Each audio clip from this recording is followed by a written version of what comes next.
if I believe in that person, syempre, di ba? Like I said kanina, yung pangano ko, I want to tie it up with the best and quality and honesty. Kaya nga, ocean adventure. But ganun din, kung naniniwala ako sa isang tao, ba't naman hindi? Specifically, ano yung mga considerations mo? Kung may Na gusto lalapit ko, sa'yo. consideration. For presidential, seat. Alam mo, siguro kailangan lang namin mag-usap talaga. And presidential, tulad po ng sinabi ko kanina, just make the right choices. Huwag masyadong greedy. Huwag masyadong greedy kasi mas marami pong 70% po ata ang population ng Pilipinas masa.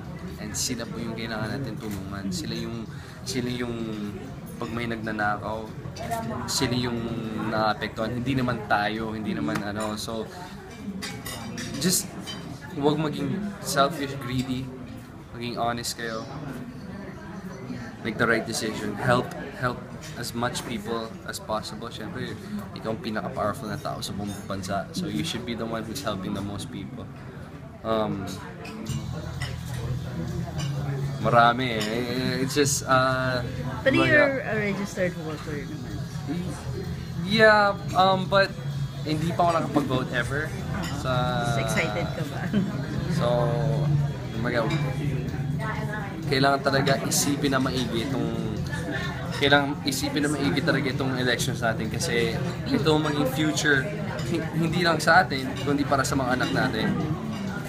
Ito yung magsiset, ito yung magbabago ng mga hindi maganda sa bansa natin.